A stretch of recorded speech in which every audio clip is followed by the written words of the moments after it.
இந்த தேவாலய பகுதியில் இருக்க தார் கலவை ஆலைக்கு எதிராக இப்ப எங்க மேல 56 பேர் மேல தொடுக்கப்பட்டிருக்க வழக்கு இதே 2 நாட்களுக்கு முன்னால உதகை மாவட்ட நீதிமன்றத்தில் நேர் நின்றுட்டு வந்திருக்கோம். அந்த வழக்கை தொடுக்க வச்சது, அந்த வழக்கை போட வச்சது இப்பொழுது திராவிட முன்னேற்ற கழகத்தோட வேட்பாளராக அறிவிக்கப்பட்டிருக்கு. அதே புலிகள் காப்பக திட்டத்தை இன்று சேரம்பாடி வரையும் விரிவாக்கம் செய்திருக்கிறார்கள் என்பதுதான் இந்த திராவிட முன்னேற்ற கழகத்தோட ஆட்சியின் லட்சணம். 185க்கும் மேற்பட்டவர்களை இதே வனத்துறை, இதே வருவாய்த்துறை கூட்டு சேர்ந்து இதே ஆட்சியாளர்கள் துணை நின்று வனவிலங்குகள் கொன்று அளித்திருக்கிறது. அப்ப இதற்கான தீர்வு என்ன? அன்பிற்கினிய இப்பகுதி வாழ் பெரியவர்களே, தாய்மார்களே, இப்பொதுக்கூட்டத்தை வேட்பாளர் அறிமுக கூட்டமாக நடத்தி கொண்டிருக்கக்கூடிய பந்தலூர் பகுதி உறவுகள் அனைவருக்கும் வணக்கம். ஐயா ஜீவானந்தம் அவர்கள் பதிவு செய்கிறார், நீண்ட காலமாக வண்டி இழுக்கின்றன கொம்பை மறந்த மாடுகள் என்கிறார். இங்க பொது உடைமைவாதிகள் இருப்பீங்க, இஸ்லாமிய உறவுகள் இருப்பீங்க, கிறிஸ்தவ உறவிகள் இருப்பீங்க, அந்தந்த மதம் சார்ந்து இயங்கக்கூடிய அமைப்புகளில் பயணிக்கக்கூடியவர்கள் இருப்பீங்க. நீங்கள் உங்கள் வழிபாட்டு தலங்களில் போய் நின்று கொண்டு நீங்க எதை உண்மைன்னு நம்புறீங்களோ, எந்த நம்பிக்கையை நீங்க ஏற்று பயணிக்கிறீங்களோ அந்த நம்பிக்கையின்பால் நின்று கொண்டு ஒரு நிமிடம் சிந்தித்து பாருங்கள். கடந்த 50 ஆண்டு கால ஆட்சியில இந்த இரு பெரும் கட்சியினர் செஞ்ச துரோகம் அத்தனையும் உங்க கண்ணு முன்னால வந்து போனுச்சுன்னா நீங்க தேர்ந்தெடுக்கிற கட்சி நாம் தமிழர் கட்சியா இருக்கும். வேற வழி இல்லை. 2006 புலிகள் காப்பகத்தை கூடலூர்ல அறிமுகப்படுத்தினார் அண்ணன் ராசா அவர்கள். அப்படி அறிமுகப்படுத்தும் போது எதிர்கட்சியா இருந்த அண்ணா திராவிட முன்னேற்ற கழகம் உள்ளிட்ட கட்சிகள் போராட்டம் நடத்தியது. அத்தனை பேரும் பொதுமக்களை திரட்டி தெருவுக்கு வந்து போராடிய போது இது ஒண்ணுமே இல்லாத பிரச்சனை, அது ஒரு பெரும் சிக்கலை ஏற்படுத்த போவதில்லை, இந்த மக்களுக்கு ஒரு பாதிப்பையும் ஏற்படுத்தாது என்று பதிவு செய்தார்கள் திராவிட முன்னேற்ற கழகத்தை சேர்ந்தவங்க. அதே புலிகள் காப்பகம், எந்த புலிகள் காப்பகம் திட்டம் இந்த மக்களுக்கு பாதிப்பை ஏற்படுத்தாது என்று சொன்னார்களோ அதே புலிகள் காப்பக திட்டத்தை இன்று சேரம்பாடி வரையும் விரிவாக்கம் செய்திருக்கிறார்கள் என்பதுதான் இந்த திராவிட முன்னேற்ற கழகத்தோட ஆட்சியின் லட்சணம். அடுத்து வந்த அந்த புலிகள் காப்பக திட்டத்தை கொண்டு வரக்கூடாதுன்னு போராடின அண்ணா திராவிட முன்னேற்ற கழகம் 2011 யானைகள் வழித்தட வரைவறிக்கையை வெளியிட்டது. யானை வழித்தட வரைவறிக்கையை வெளியிட்டு இந்த கூடலூர் மக்கள் பசிப்பிடங்கள் அத்தனையும் யானை வழித்தட வரைவுக்குள் வருகிறது என்று பதிவு செய்தது. அன்று யானை வழித்தட வரைவறிக்கையை எதிர்த்து போராட்டம் நடத்தியது திராவிட முன்னேற்ற கழகம். அந்த அண்ணா திராவிட முன்னேற்ற கழகத்தை எதிர்த்து போராட்டம் நடத்தியது. இது மக்களுக்கு எதிரான திட்டம், இதை கொண்டு வந்தால் மக்கள் நிலவழியேற்றத்துக்கு உட்படுத்தப்படுவார்கள், இந்த மக்கள் கூடலூர் மண்ணை விட்டு வெளியேறுவதை தவிர வேற வழி இல்லை என்று திராவிட முன்னேற்ற கழகம் போராட்டம் நடத்தியது. அதை அப்படி ஒரு பிரச்சனையே இல்லை, யானை வழித்தட சிக்கல் என்பது மக்களை பாதிக்காது என்று பதிவு செய்தது அண்ணா திராவிட முன்னேற்ற கழகம்.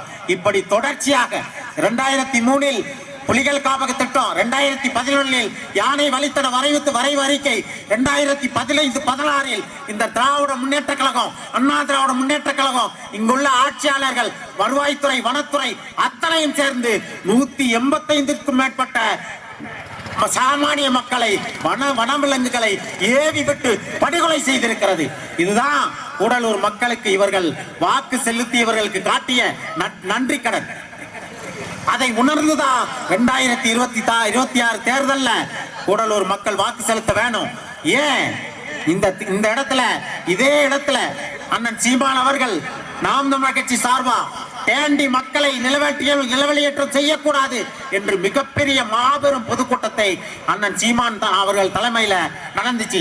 அன்னைக்கு அண்ணன் சீமான் சொன்னது, இந்த நிலத்தில இருந்து மக்கள் வெளியேற்றம் ஒன்று நடந்தா அது நாம் தமிழர் கட்சி பிள்ளைகளின் ஒற்றை உயிரை தாண்டி தான் நடக்கும், அப்படி ஒரு காலம் அதை விடமாட்டோம் என்று சொன்னது இதுவரையிலும் நடந்து வருகிறது. இதுவரையிலும் அந்த நாம் தமிழர் கட்சி இந்த நிலத்தில் இருக்கிறோம் என்பதற்கு ஒரு எடுத்துக்காட்டு எந்த இடத்திலும் அத்துமீறி வனத்துறையும் வருவாய்த்துறையும் தங்கள் அதிகாரத்தை செலுத்த முற்படவில்லை. காரணம் என்ன? நாம் தமிழர் கட்சியின் அண்ணன் சீமான் அவர்கள் இதே இடத்துல நின்று அறிவிச்சாரு, ஒரு நாம் தமிழர் கட்சி ஒரு பிள்ளை உயிரோடு இருக்கிற வரைக்கும் இந்த நிலத்துல இருந்து ஒருத்தனை நிலவெளியேற்றம் செய்ய விட மாட்டோம் என்று அறிவித்தார். அதை தான் நாங்கள் திரும்ப திரும்ப பதிவு செய்யறோம். நாம் தமிழர் கட்சி மட்டுமே தான் கூடலூர் மக்களுக்கான பாதுகாப்பு. நாம் தமிழர் கட்சி மட்டும்தான் கூடலூர் மக்களுக்கான விடியலை கொண்டு வந்து சேர்க்க முடியும். ஏன்னா தொடர்ச்சியா அங்க இருக்கிற நிலச்சிக்கல்கள், வனவிலங்கு சிக்கல்கள், பகல்காம் தாக்குதல் நீங்க நினைச்சு பாருங்க.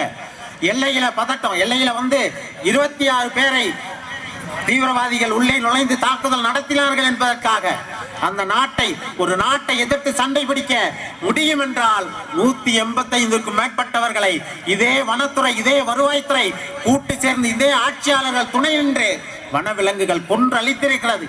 அப்ப இதற்கான தீர்வு என்ன? இதுவரைக்கும் ஒரு நீதி விசாரணை நடத்தப்படவில்லை. இந்த படுகொலைக்கு இதுவரைக்கும் எந்த அரசு ஒரு கேள்வி வைக்கல.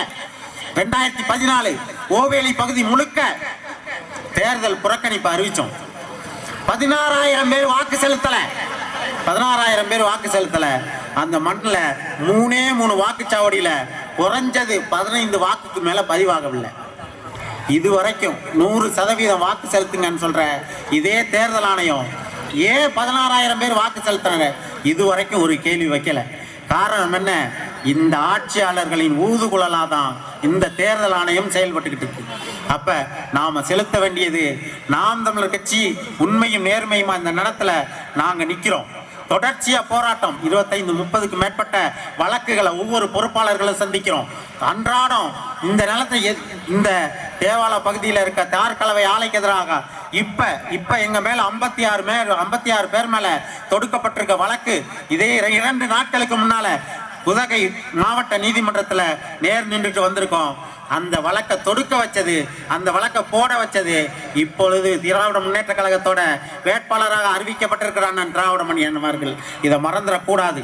நாம வஞ்சம் வச்சு பழி தீர்க்க வேண்டிய நேரம். 2026 தேர்தல் கூடலூர் சட்டமன்ற தொகுதி விடிவுக்கான தேர்தலா அல்லது சுடுகாட்டு பாதையை தேர்ந்தெடுக்க போகிறோமா என்கிறதை முடிவு செய்ய வேண்டிய தேர்தல்.